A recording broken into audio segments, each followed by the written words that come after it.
Okay, here we go. In the back of the van, in the backyard. Give you a little idea of the view. And I got that at my new favorite store. 25 cents a can for this seltzer water. Awesome, awesome. Mr. G's. Never heard of it. Now it's my favorite store. I got a microphone set up so I don't need to have the phone right next to me when I'm speaking, which gives me a little more leeway. Right?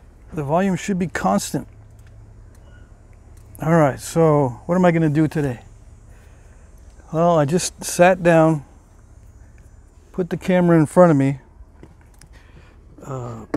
Like I said, otherwise I'm not going to do this or anything really on video unless I put the camera in front of me, whether I'm feeling like napping or not. Yeah, I can feel like napping and still not do any that day on video. Okay, so we'll do the abo or natural tool napping thing. I was just looking at this blade. Now I got my personal blade here, kind of a Salutrian type thing, and you can see I messed up there, but this is mine. This is my blade, so I don't care if it's messed up. Oh no. In fact, if it's messy, I like it even better because nobody wants it. So it's mine. No, I did not do that other one with natural materials. I will be doing my woodworking tools with natural materials. I'll be napping all the tools that I'm going to be using for shaping wood. I'll be napping those with natural tools. Now, this microphone that I'm wearing picks up a lot of background noise. And I'm not sure how it deals with these scratching sounds over the voice sounds, so we'll see.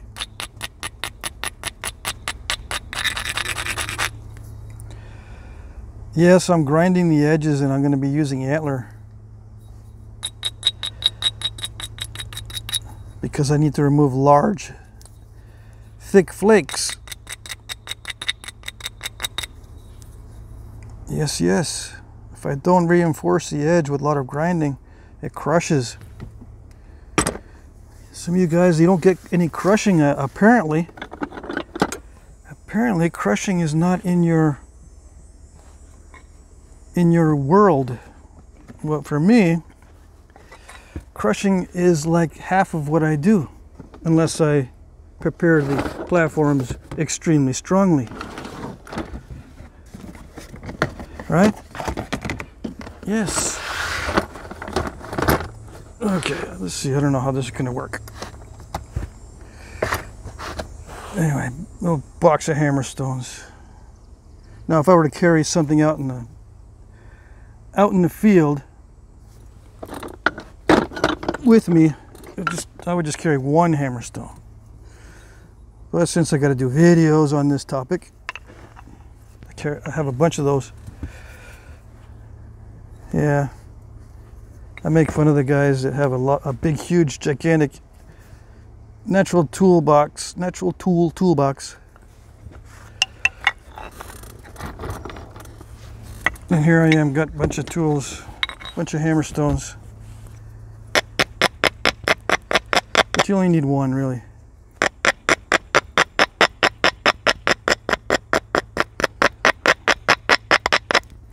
One very versatile hammer stone.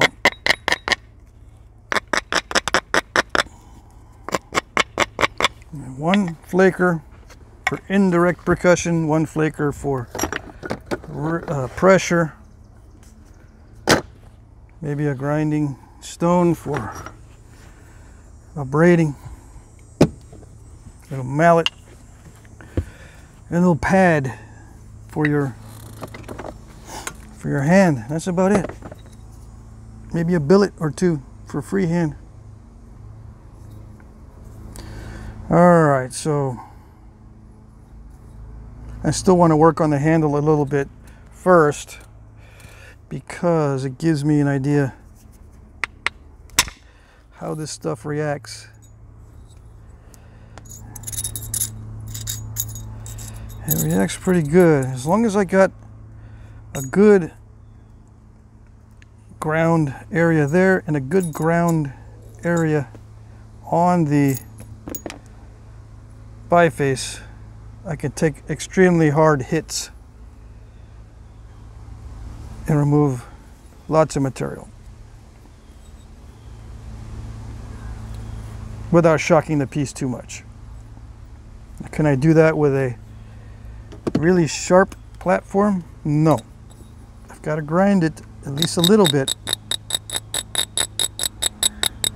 so it won't crush.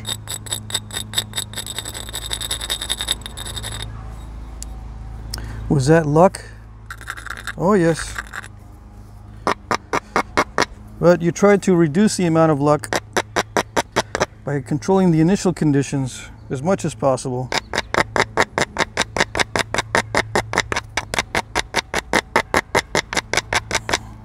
All right, make sure all the things that could go wrong in the beginning are minimized.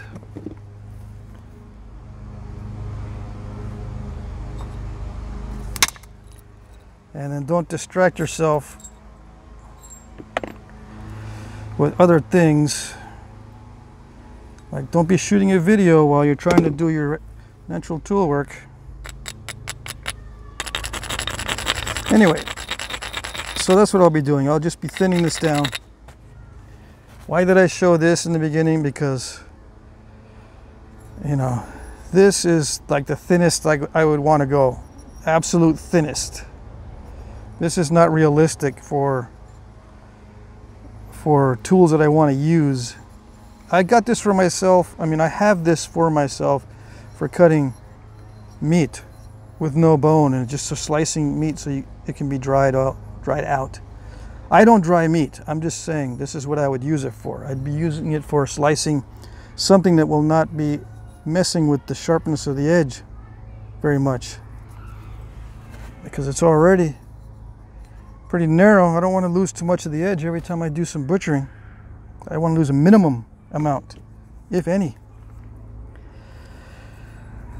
This one does need to get thinner because it's just way too thick. Even though it feels all right, I do want to get it a little bit thinner. All right. So, what do I talk about while I'm doing this? There's a lot of stuff I can talk about now that I've opened up a can of worms. Some of the other videos,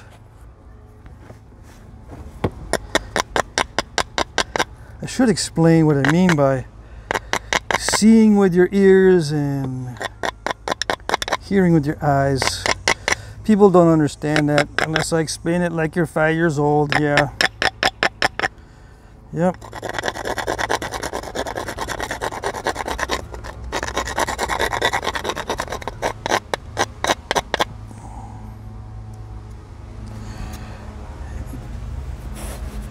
Yeah, basically just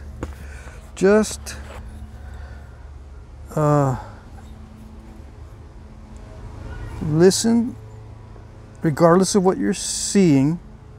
Make sure you're listening regardless of what you're seeing, and make sure you're hearing.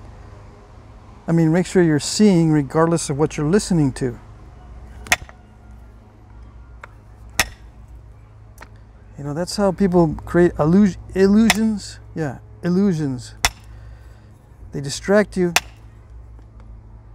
You think you're seeing something, but what you're actually doing is you're listening to the illusionist explain something, and you're thinking you're seeing it in a certain way because of the way he's describing it. How does that relate to flint knapping? All this stuff about flint knapping, all this stuff about seeing and hearing, how does that relate to flint knapping? Dang it, where's my... It relates to Flintknapping because when you're learning to do this, you have to be able to separate what you're seeing and what you're hearing. Now you can just turn off the volume on some of these guys that they don't know what they're talking about when they're describing the Flintknapping. You can turn the volume off, yeah. But they don't always say stuff that's not useful. But when you're learning this, you have to know what you're actually seeing and what you're actually hearing. You gotta, you gotta learn. Because in the beginning, I used to watch lots of Flintknappers before I started Flintknapping, seriously Flintknapping. I used to watch a lot of Flintknappers. There was conflicting testimonials, conflicting instructions.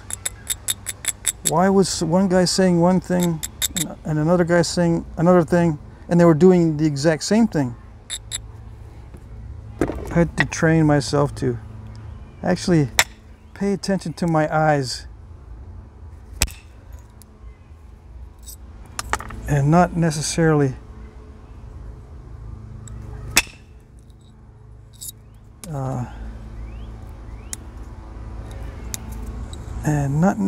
don't, where was I going with that? Don't depend completely on your eyes, but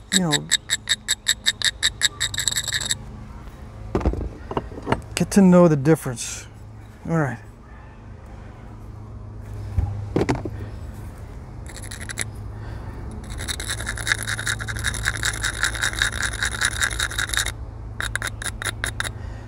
Now, can I zoom in on what I'm doing? I can probably zoom in on what I'm doing, yeah. But it's very hard to keep it in frame when I do that. Now, somebody requested that I do a demonstration on how they knap the arrowheads in India for commercial production. Those pendant style arrowheads out of agate, what they call agate, and we call it jasper. I've seen those guys on video. They use a technique similar to the technique used by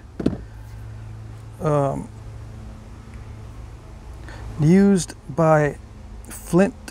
What do you call? Those pieces of flint for flintlock rifles, right? I don't know why I can't remember what they're called. Anyway, they use a technique similar to producing those flints for flintlocks.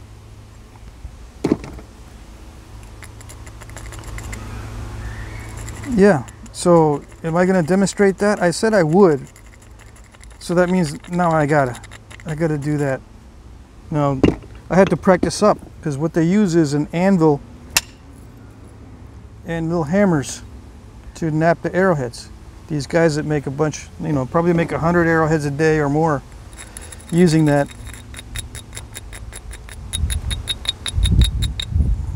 Method. Same as the guys that did the little flints for flintlock rifles. They would make hundreds a day with their little hammers and anvils.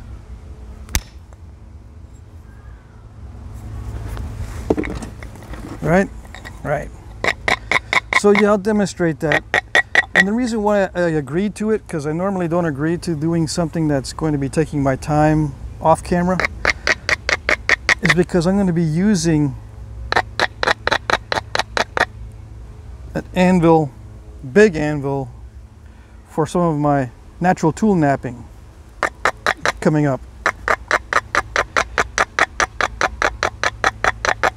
And a knapping platform, and maybe some things to hold the workpiece while I'm doing some vertical punch work. And somebody wanted me to demonstrate how to do stitching. I'm wondering if I can do stitching with natural materials, natural tools on the Danish style dagger type things, stitching on the handle. I don't know if it's only able to be done with copper. I felt that coming there. Yeah. How did I know it was going to do that? Because as soon as I hit it, I could feel how solid that connection was. Too solid. All right. Now is that a good edge? It is if you just leave it. That overshot edge, if you just leave it, yeah. But I can't just leave it. I've got to shape it. It's not advantageous. It's a mistake. Now if I just leave it like that, I could say, yep, that's okay. The overshot was advantageous because I want it to be that shape. And I'd be lying. Why would they shape it perfectly symmetrical? What's the advantage of symmetry in that case when it's going to mess up this natural cutting edge? That's a question that needs to be answered. Why would you? Why is symmetry so important? It must be important for the function of the tool, right? Because otherwise you would just leave it. Somehow the function of the tool depends upon its symmetry. And in many cases, it's easy to see that if you're going to throw it as a projectile, yeah, you need some symmetry. It's part of a system that needs to be well balanced, aerodynamic, yada yada yada. Yeah, you need symmetry. So yeah. Now are they going to be throwing these Salutrian type blades? I don't know. I don't know if the Salutrian blades were projectiles or not. Why do I pick the Salutrian? Because they were extremely thin. Yeah, Native Americans made some extremely thin pieces as well, but they don't appear to have been thrown. Not the large blades anyway. I think many of the Salutrian blades were thrown, but the ones that are shaped like this, the Salutrian blades that had the point, a very sharp point on this fat end, I think they were knives, right? You wrap this lower half, maybe you have this point sticking out, and use this as the business end for most of your work, so you don't snap off the tip and you don't consume the tip as part of your lunch. But if you need to, you can use this sharp tip maybe to open up the hide in the beginning, skin it, and remove meat from bone with this end. Or maybe it's the other way around. You open the hide with this end, remove the meat from the bone with this end. You know, I'm not exactly sure. But some of those Salutrian artifacts may have been thrown. I need to do more research. Anyway,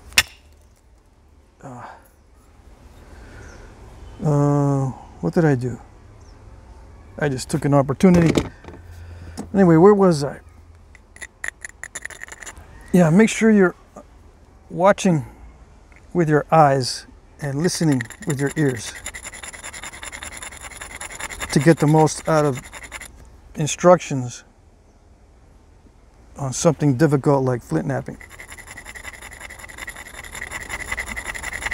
And yes, you can be watching somebody that's actually trying to pretend that they know what they're doing. They might actually do what you want to do, but they're not describing it in a way that reflects reality, and they're not describing it in a way that can teach you.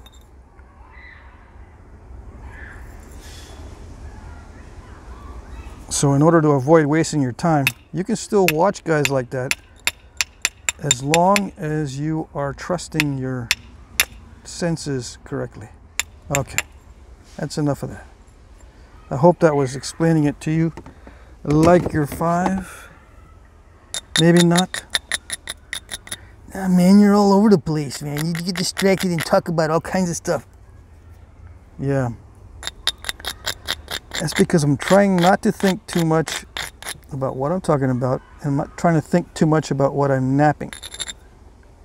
Because if I do, if I think too much about what I'm talking about, I stop napping. And if I think too much about napping, I stop talking. I gotta do both. Yeah, these hits that don't do anything, they don't do anything to the workpiece, but they do something to your tool.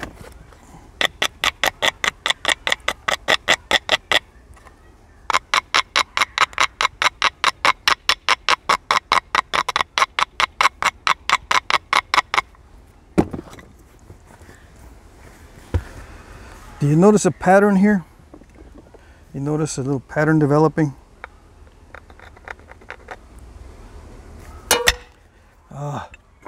Let me get that lamp out of here. Is that still okay? Yeah. When I wind up, I hit the lamp. All right, so get rid of the lamp. Now I can wind up and really smack this. All right. There we go. And yes, I'm hitting it hard. I am hitting it very hard. Why? Because that's a big area of removal. You don't get to remove big areas like that with little bitty wimpy hits. Sorry. It might look like a little bitty wimpy hit with very little effort.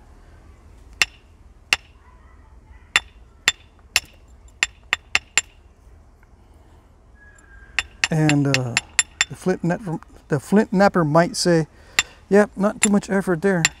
When actually, they either don't realize there's a lot of effort, or they're just out and out not telling you what's going on.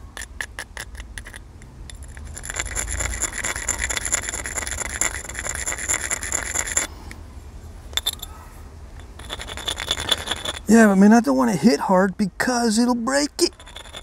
What you talking about, man? Yeah, I'm on the verge of breaking this with every hit. For those of you who are new, you may have not have heard me say that, but I'm on the verge of breaking the whole thing in half with every hit. I'm pushing the limits. And I get overshots when I push limits. I get breakages in half when I push limits. Is it controlled breakage in half? Is it controlled overshot? No, those are mistakes. I could say, yeah, I'm controlling the break in half. Yep, it was a controlled break. But it'd be stupid.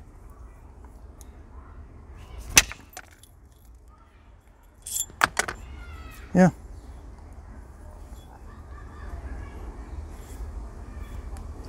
Let's see. Yeah, with natural materials, it is vital to make sure that all the initial conditions are the most favorable possible. Why? Because the stone is not consistent. It varies in consistency. You don't ever know how strong this little area is or how weak it is, because you could be running into a hard spot or a weak spot or a very nice spot that has extremely easy to nap flint. You could be hitting a very soft spot on your antler or a very hard spot on your antler. So if you make these shapes, if you make the tool shape as perfect as you can and the platform as perfect as you can, these other variables don't interfere as much. They interfere still, but they don't add a cumulative effect. You know what a cumulative effect means? You have various conditions that add up to, let's say, the perfect storm. Yeah, the platform is not that great. There is some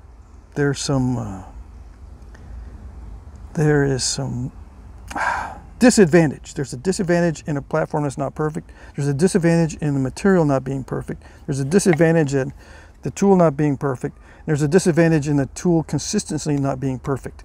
So if you get rid of a lot of those disadvantages, the chances of success are higher.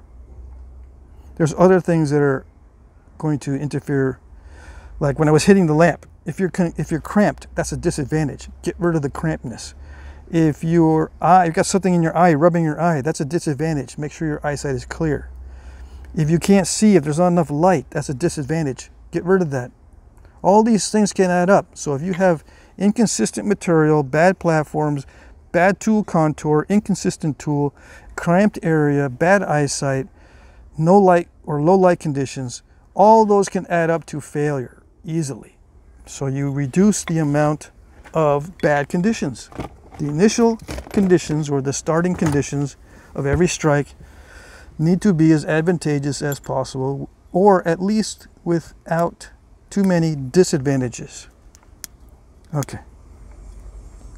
Because of the differences in material, the inconsistencies. Now, if you're using glass and a modern tool like copper, you can achieve beautiful results like the guys that do flake over grind with perfectly consistent, very, very, very similar flakes all the way down. Now, can you do that with natural tools? Perfect flakes, ribbon flakes, all the way down with no mistakes, all exactly the same. Yes, but you have to know all the initial conditions that can be controlled and do your best at controlling those initial conditions. Muscle fatigue is one of the initial conditions. You need to have a lack of muscle fatigue. Maybe each of those flakes is not done in exact succession as far as time goes. Maybe he took 3 flakes and rested. 3 flakes and rested. Or 1 flake rest, 1 flake rest. Or maybe a little bit of exercise beforehand, before napping, get everything loosened up, you know, do a couple practice runs on some other material and then do your final thing. Who knows? All I know is that the initial conditions have to be controlled to the greatest extent possible for the best results. Well, that felt like it almost overshot. Okay.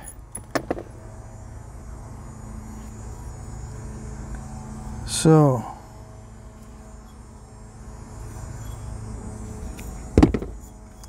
I had a bunch of stuff on my mind that I was going to talk about during this video. Yeah, that one really hurt, that overshot, because of the symmetry. If I didn't have to worry about the symmetry, it would be no big deal.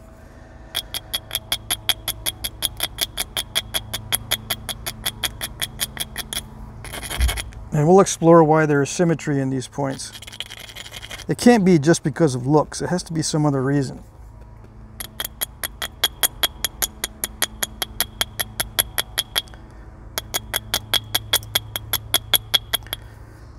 And if we cannot find any other reason why there's symmetry, then yeah, it's all looks. And then looks were actually affecting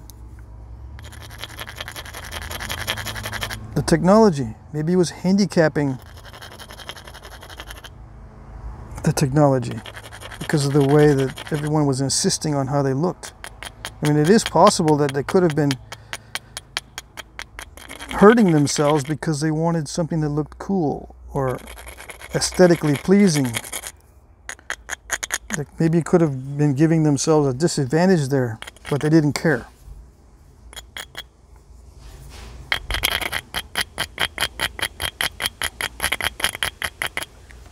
They didn't care because to them it was more important for it to look right.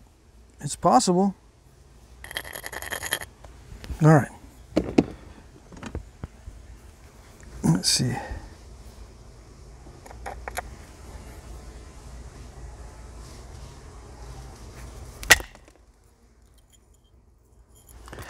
And I do want to go more than halfway with these, so it'll start getting thinner. Why do I want it thinner? So I can show you guys. For me, if I was using it just for me, I wouldn't be going thinner and I wouldn't have to worry about this kind of stuff. I would have just sharpened it a while ago and then used it like that, if it was for me. But a lot of you guys want to know how to duplicate stuff that they made in the past. And we're trying to figure out, is there an advantage to doing it that way, to make it thinner, other than looks? You know, is it an investment in, it's such an investment in time, maybe they wanted it as a potential money source in case they had to trade it in for something.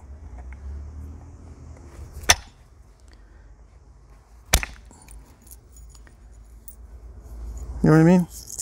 They may have wanted to trade it in for something later, or have it as something that's a potential trade item in case they got into a bind. Anyway, that's as far as I can go on this segment. I'm going to upload this, see how the audio was, see how the video quality was. So yeah, it's getting a little bit thinner. I might just leave that. No, I'll make it symmetrical. All right.